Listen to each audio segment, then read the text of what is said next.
Hello students, today I am going to teach you a topic that is sexual reproduction or conjugation in paramecium. एकदमै धेरै सोधिएको question हो यो long क्वेसनमा आइरहेको हुन्छ एक्जाममा. आई होप आज हजुरहरू सबै म सँगसँगै पढ्नुहुनेछ एकदमै ध्यान दिएर.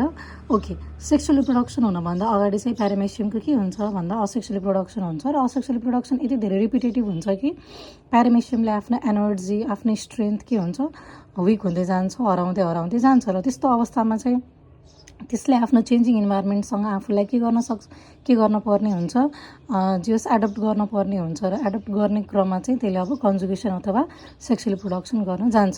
र सेक्सुअल रिप्रोडक्सन किन पनि गर्छ भन्दाखेरि त्यसले आफ्नो जेनेटिक रिकम्बिनेसन अथवा त्यसको डाइभर्सिटीलाई इन्क्रिज गर्नको लागि पनि गरेको हुन्छ. र हजुरहरूले चाहिँ जुन माथिको 3टा पोइन्ट लेखेको छु त्यसलाई चाहिँ इन्ट्रोडक्सन पार्टमा लेख्दा एकदमै ठिक हुन्छ.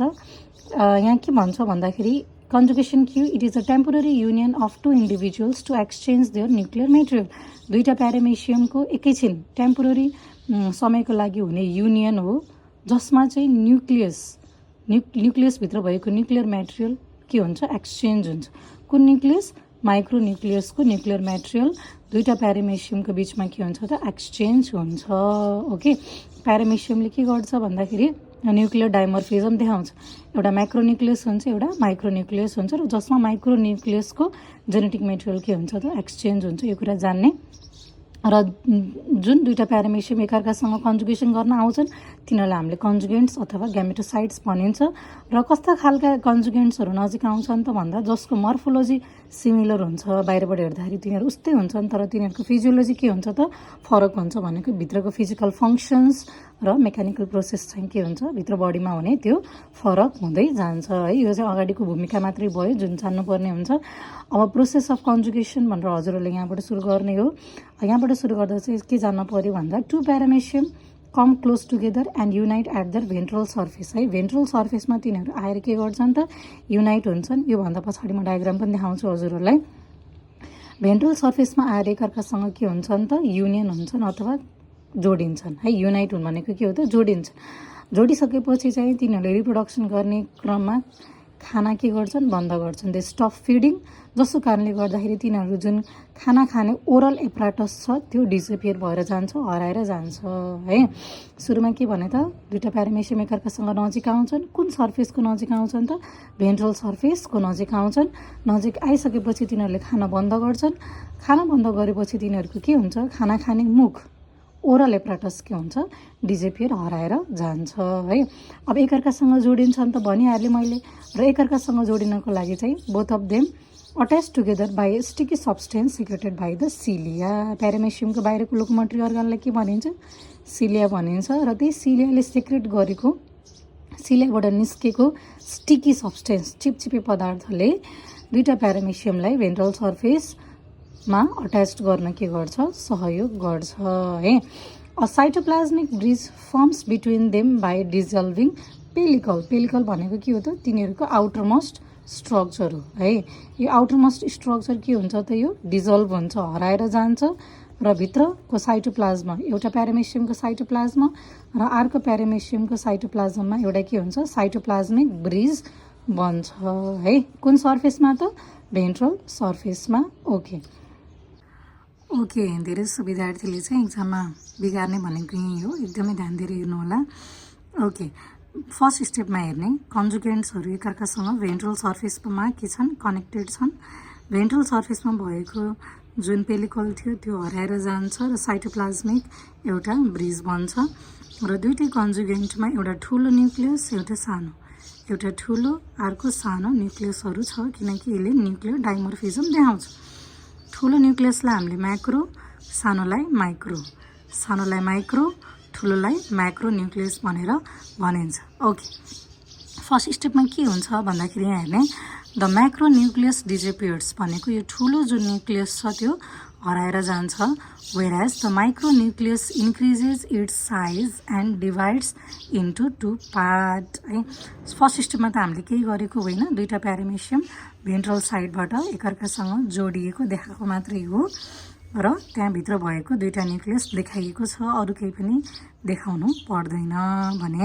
सेकेन्ड स्टेपमा के हुन्छ भन्दाखेरि जुन यो ठुलो भनेको जुन माइक्रोन्युक्लियस छ त्यो हराउँदै जान्छ, डिजिपेयर हुँदै जान्छ भने जुन त्यो सानो न्युक्लियस थियो त्यो चाहिँ अलि ठुलो हुन्छ साइजमा र दुईटा पार्टमा यो डिभाइड हुन्छ। माथि एउटा तल एउटा, माथि एउटा तल एउटा गरेर दुईटा पार्टमा डिभाइड हुन्छ, जसलाई हामीले के भनिन्छ टु डटर माइक्रोन्युक्लियाई भनेर भनिन्छ है। र मैले यहाँ के लेखेको छु डिजिपेयरिङ माइक्रोन्युक्लियस। ठुलो न्युक्लियस त हराएर गयो भने सानो न्युक्लियसले आफ्नो साइज बढायो र दुईटा डटर माइक्रोन्युक्लियाईमा यो कन्भर्ट भयो। अब के हुन्छ भन्दाखेरि अब ठुलो न्युक्लियस हेर्न परेन, अब जस्ट सानो न्युक्लियसलाई मात्र हजुरहरूले ध्यान दिने।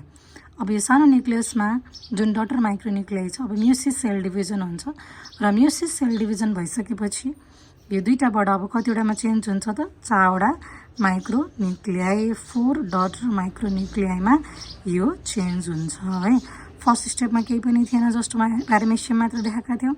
सेकेन्ड स्टेपमा के भयो भन्दा ठुलो माइक्रोन्युक्लियाई हरायो र सानोले आफ्नो साइज बढाएर दुईटा पार्टमा चेन्ज भयो है। यो चाहिँ ल्याङ्ग्वेजमा लेख्दा नबिगार्नु होला। भने थर्डमा चाहिँ अब केही होइन, यसैमा मियोसिस सेल डिभिजन भएर ह्याप्लोइड 4 डटर माइक्रोन्युक्लियाईमा यो परिवर्तन भयो। ल त्यसपछि चाहिँ के हुन्छ अर्को फोर्थ स्टेपमा भन्दाखेरि जुन 4 ह्याप्लोइड डटर माइक्रोन्युक्लियाई थिए त्यसमध्ये चाहिँ 3टा हराएर जान्छन् र एउटा मात्रै के हुन्छन् त बाँकी रहन्छन् है। ल्याङ्ग्वेज हेर्नु होला।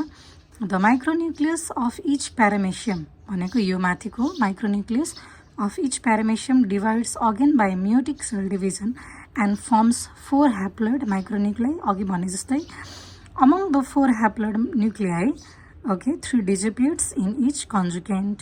3टा हराउँछ र एउटा मात्र के हुन्छ बाँकी रहन्छ है। यो डायग्राम बनाउन जान्ने एकदमै मजाले।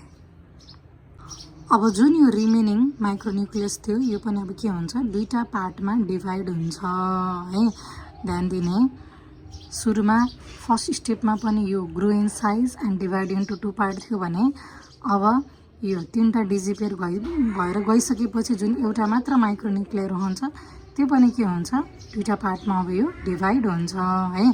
ल्याङ्ग्वेज वाइज हेरौँ हामी के छ यहाँ ल हेर्ने। द रिमेनिङ न्युक्लियस जुन अघि रहेको न्युक्लियस थियो एउटा मात्रै divides into 2 unequal part. Unequal भनेको एउटा ठुलो हुन्छ र अर्को के हुन्छ सानो हुन्छ। A larger stationary female pronucleus. ठुलो न्युक्लियसलाई हामीले के भनिन्छ त लार्जर न्युक्लियस अथवा स्टेसनरी ग्यामेट न्युक्लियस भनेर भनिन्छ। यसलाई हामीले फिमेल प्रोन्युक्लियस भनिन्छ जुन चाहिँ एक्सचेन्ज हुँदैन। के हुँदैन एक्सचेन्ज हुँदैन, माइग्रेसन गर्न सक्दैन। जस्तो जुन सेलमा रहन्छ त्यो त्यही नै रहन्छ, मुभ गर्न सक्दैन है। त्यही भएर यसको नाम के राखिएको छ स्टेसनरी ग्यामेट न्युक्लियस भनेर राखिएको छ। भने अ लार्जर स्टेसनरी फिमेल प्रोन्युक्लियस भनिहाले भने अर्को अ स्मलर माइग्रेटरी मेल प्रोन्युक्लियस है।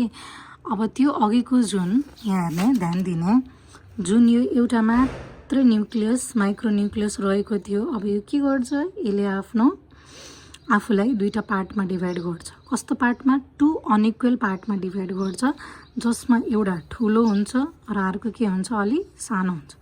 ओके, ठुलोलाई हामीले फिमेल प्रोन्युक्लियस भनिन्छ भने सानोलाई हामीले मेल प्रोन्युक्लियस भनिन्छ जुन मैले यहीँ देखाएँ। र यिनीहरूको अर्को नाम पनि छ। फिमेललाई स्टेसनरी भनिन्छ भने मेललाई माइग्रेटरी ग्यामेट न्युक्लियस भनेर भनिन्छ है। र मैले भनेअनुसार नै the stationary one stage in the cell. Stationary भन्ने बित्तिकै यो सेलभित्र रहन्छ भने migratory one is exchange between the cell. यो माइग्रेसन गर्न सक्ने भएको भएर यो एक्सचेन्ज गर्न सक्छ। यो यहाँदेखि यताको सेलमा यो यहाँदेखि यताको सेलमा के हुन सक्छ मुभ गर्न सक्छ है। I hope you are understanding up to now. In each cell these 2 pronucleus fuse to form a diploid zygote nucleus restoring full genetic material. अब यो यहीँको यहीँ नै रह्यो तर अर्को प्यारामेसियमबाट आएको जुन माइग्रेटरी ग्यामेट न्युक्लियस थियो त्यो यहाँ जान्छ र फ्युज भइदिन्छ। यताबाट आएको मेल प्रोन्युक्लियस यहाँ जान्छ र फ्युज भइदिन्छ। र फ्युज हुनु भनेको के हो त डिप्लोइड स्टेटमा आउँछ ह्याप्लोइडबाट अब डिप्लोइड स्टेटमा आउँछ र के बनाउँछ त यसले जाइगोट न्युक्लियस बनाउँछ भनेको न्युक्लियर मेटेरियल अब के भयो त यहाँ एक्सचेन्ज भयो सक्सेसफुल्ली एक्सचेन्ज भयो है यहाँसम्म हामीले 6th स्टेप हेऱ्यो ध्यान दिने अब जाइगोट बनिसकेपछि के हुन्छ ध्यान दिने अब छुट्टिन्छन् यिनीहरू अहिलेसम्म यिनीहरूको जेनेटिक मेटेरियल एक्सचेन्ज थिएन त्यही भएर छुटेका थिएनन् अब त जेनेटिक मेटेरियल माइक्रोन्युक्लियस एक्सचेन्ज भयो अब यिनीहरू छुट्टिन्छ two paramecia exchange their heredity अथवा genetic material and the protoplasmic bridge disintegrates and they separate okay अब यो ब्रिज चाहिएन प्रोटोप्लाज्मिक ब्रिज जुन जोडेको थियो एकअर्कालाई यो पनि के हुन्छ हराएर जान्छ डिजिपेयर भएर जान्छ र यिनीहरू चाहिँ छुट्टिन्छ छुट्टिसकेपछि तिनीहरूलाई हामीले के भनिन्छ एक्स कन्जुगेन्ट्स के भनिन्छ अरे एक्स कन्जुगेन्ट्स ए छुट्टै हो बी छुट्टै हो है they are known as exconjugants भनेको पहिला यिनीहरूले एकअर्कासँग कन्जुगेसन गरेका हुन् एक्स बुझ्नुहोस् है ओके अब के हुन्छ भन्दा अबको स्टेप ध्यान दिएर हेर्ने ओके ड्रइङ हेर्दाखेरि हो गाह्रो छ कि जस्तो हुन्छ तर no you have to practice and practice makes everyone perfect है ल अब जाइगोट न्युक्लियसलाई हामीले के पनि भनिन्छ भन्दाखेरि सिन्क्यारोन भनेर भनिन्छ है अब यहाँ हेर्ने एक्स कन्जुगेन्ट छुट्टै हो एक्स कन्जुगेन्ट छुट्टै हो यिनीहरूको अब यहाँ के बन्यो त जाइगोट न्युक्लियस बन्यो जुन हामीले भर्खरै हेरिसकेका छौँ एक्सचेन्ज अफ जेनेटिक मेटेरियल भएर यहाँ एउटा जाइगोट न्युक्लियस बन्यो र ए र बी भनेर दुईटा प्यारामेसियम छुटिए अब के हुन्छ ध्यान दिनु है द जाइगोट न्युक्लियस जसलाई हामीले सिन्क्यारोन भनेको थियो in each exconjugant divides mitotic division हुन्छ यहाँ ओके पहिला योभन्दा अगाडि मियोसिस थियो भने अब दे डिभाइड माइटोटिकल्ली अनि रिपिटेडेडली 3 चोटि चाहिँ रिपिट हुन्छ र कतिवटा न्युक्लियाई बनाउँछ त 8वटा न्युक्लियाई बनाउँछ 1 स्टेप 2 स्टेप 3 स्टेप हजुरले एक्जाममा बनाउँदाखेरि यो माथिको स्टेप मात्र ड्र गरे नै हुन्छ जुन मैले लास्टमा देखाउँछु तर मैले चाहिँ तलको स्टेप पनि बनाएको छु तर तल र माथि हुने कुरा के हो त एउटै हो केही भएको छैन यहाँ जस्ट एउटा जाइगोट न्युक्लियस 3 चोटि माइटोटिक रिपिटेटिभ सेल डिभिजन भएर सुरुमा दुईटाबाट 4वटा 4वटाबाट 8वटा डटर न्युक्लियाई बनाउँछ ओके जसमा ध्यान दिने among them large 4 are micronuclei and the small 4 are micronuclei जसमा ठुला 4वटालाई हामीले माइक्रोन्युक्लियाई भनिन्छ र साना 4वटालाई हामीले माइक्रोन्युक्लियाई भनेर भनिन्छ योभन्दा अगाडि के भयो जाइगोट बन्यो र जाइगोटमा भएका जुन न्युक्लियस थियो 3 चोटि के भयो रिपिटेटिभ माइटोटिक सेल डिभिजन भएर अब एउटाबाट 8वटा डटर न्युक्लियाई बन्यो है यो कुरा बुझ्नु होला ओके यहाँसम्म भयो 4वटा म्याक्रो 4वटा माइक्रोन्युक्लियाई भयो अब यसपछि स्टेप एकदमै ध्यान दिएर सुन्नु पर्यो है यो माथिको जुन रातो कलरको माइक्रोन्युक्लियाई छ त्यो चाहिँ डिजेपेयर हुँदैन त्यो हराउँदैन त्यो जस्ताको तस्तै रहन्छ अब यसपछि हराउने भनेको के हो त जुन यो साना छन् नि माइक्रोन्युक्लियाई यसमध्ये 3टा हराउँछ 3टा हराउँछ र एउटा मात्र बाँकी रहन्छ र जब माइक्रोन्युक्लियाई एउटा मात्र बाँकी रहन्छ त्यो 2टा पार्टमा डिभाइड हुन्छ भन्ने कुरा दिमागमा राख्नु होला है from the 4 micronuclei 3 डिजेपियर्स and only one remains which now divides into 2 यहाँ अब म डायग्रामबाट देखाउँछु ध्यान दिने ओके यो त केही भएको छैन यो डिजेपेयर हुँदैन ठुलो न्युक्लियस सानो मात्र के हुन्छ डिजेपेयर अथवा डिसइन्टिग्रेट भएर जान्छ र एउटा के हुन्छ रहन्छ 3टा हराएर जान्छ र एउटा रहन्छ र जुन एउटा रहन्छ त्यो चाहिँ फेरि माइटोटिकल्ली सेकेन्ड स्टेप हेर्नुहोस् सबैले यो तलको एउटै हो तलको हेर्न पर्दैन यो माथिको मात्र हेरे हुन्छ बोथ आर सेम अब यहाँ 4वटा छ यो 3टा हरायो एउटा मात्र रह्यो अब यो एउटा के हुन्छ भन्दाखेरि यो एउटा माइक्रोन्युक्लियस फेरि माइटोटिकल्ली डिभाइड भएर 2टामा चेन्ज हुन्छ यो कुरा बुझ्ने केमा चेन्ज हुन्छ यो 2टामा चेन्ज हुन्छ अब यहाँ माइक्रोन्युक्लियस मात्र 2टामा चेन्ज हुने होइन अब यो प्यारामेसियम पनि के हुन्छ त बिस्तारै दुईटामा चेन्ज हुँदै जान्छ ट्रान्सभर्स बाइनरी फिसन हुन्छ र दुईटामा चेन्ज हुने क्रममा के हुन्छ भन्दाखेरि दुईटा म्याक्रो एउटा माइक्रो दुईटा म्याक्रो एउटा माइक्रो गरेर अब यहाँ के छ त दुईटा प्यारामेसियम बन्यो है ध्यान दिने एउटा माइक्रोन्युक्लियस डिभाइड भएर दुईटामा चेन्ज भयो अब प्यारामेसियम पनि डिभाइड हुन्छ सँगसँगै माइक्रोन्युक्लियस सँगसँगै प्यारामेसियम पनि डिभाइड हुन्छ र अब आउने प्यारामेसियममा दुईटा ठुला न्युक्लियस र एउटा सानो माइक्रोन्युक्लियस दुईटा म्याक्रो एउटा माइक्रोन्युक्लियस हुन्छ र यही कुरा चाहिँ यताको सेन्टेन्सले भन्नु खोजेको ध्यान दिने from the 4 micronuclei 3 disappears and only 1 remain which now divide into 2 mitotically divide हुन्छ भनिहालेँ मैले अब आउने प्यारामेसियममा एउटा माइक्रोन्युक्लियस र दुईटा के छ म्याक्रोन्युक्लियस हुन्छ यही कुरा छ है यहाँ हेर्ने दुईटा म्याक्रो एउटा माइक्रो अब फेरि यो प्यारामेसियम के हुन्छ त डिभाइड हुन्छ प्यारामेसियम पनि डिभाइड हुन्छ र यो न्युक्लियस छ नि जुन यो सानो न्युक्लियस यो पनि फेरि दुईटा पार्टमा डिभाइड भएर अब यहाँ हेर्ने एउटा ठुलो एउटा सानो यहाँ आयो ओके फेरि अर्को ठुलो अब यही न्युक्लियसले फेरि अर्को न्युक्लियस निकाल्छ र यहाँ आयो लाइकवाइज यहाँ दुईटा बनेको थियो एउटाले यो लयो अर्कोले फेरि जुन योबाट डिभाइड भएको माइक्रोन्युक्लियस छ यहाँ जान्छ अलटुगेदर दुईटा कन्जुगेन्ट हुन्छन् दुईटा कन्जुगेन्टमा एउटा कन्जुगेन्टले 4वटा डटर प्यारामेसिया अर्को कन्जुगेन्टले 4वटा डटर प्यारामेसिया 4 + 4 कति हुन्छ त 8 भनेपछि प्यारामेसियमको कन्जुगेसनको एन्ड रिजल्ट के हो त भन्दाखेरि प्यारामेसियमले 8वटा आफ्ना प्यारामेसियम के गर्छन् त जन्माउँछन् ओके अलटुगेदर है 4 daughter paramecium are formed from each X conjugate.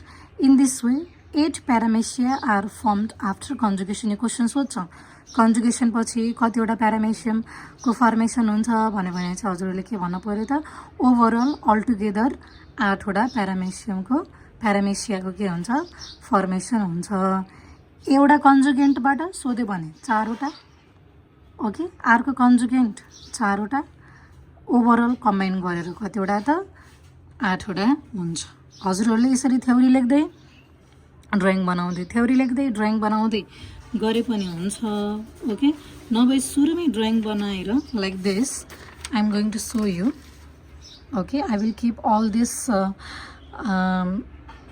In note सुरुमा हजुरले यसरी ड्रइङ बनाएर पछि थ्योरी लेख्दा पनि हुन्छ ओके हजुरहरूले अघि नैको जस्तै थ्योरी लेख्दै ड्रइङ बनाउँदै थ्योरी लेख्दै ड्रइङ बनाउँदै गरे पनि हुन्छ तर आफ्नो टाइमलाई बचाउन छ भने एक्जाममा सुरुमा के गर्ने एकदमै मजाले ड्रइङ प्र्याक्टिस गरेर जाने ओके अलटुगेदर 14 स्टेप्सको ड्रइङ हुन्छ यु क्यान अल्सो सी लास्टमा 14 छ त्यहाँ 14 स्टेप्सको ड्रइङ मजाले बनाउन सिकेर जाने र ड्रइङ बनाउने पहिला अनि त्यसपछि मजाले हेर्दै ड्रइङ हेर्दै थ्योरी लेख्दै ड्रइङ हेर्दै थ्योरी लेख्दै गर्नुभयो भने हजुरको टाइम बच्छ है र यहाँ मैले एबी दुईटा कन्जुगेन्टमा ए कन्जुगेन्टको मात्र प्रोसेस अगाडि बनाएको छु किनकि यो बीएक्स कन्जुगेन्टको पनि एउटै प्रोसेस हुन्छ यो यहाँ तल बनाउने यो यहाँ तल यो यहाँ तल यो यहाँ तल यसको तल लास्टमा अलटुगेदर कतिवटा हुन्छ त 1 2 3 4 5 6 7 8 8वटा प्यारामेसियमको फर्मेसन हुन्छ जसरी सजिलो लाग्छ त्यसरी गर्नुहोस् टाइम चाहिँ मजाले यसलाई पुर्याउनु पर्छ step wise step okay students thank you so much I hope you like the video.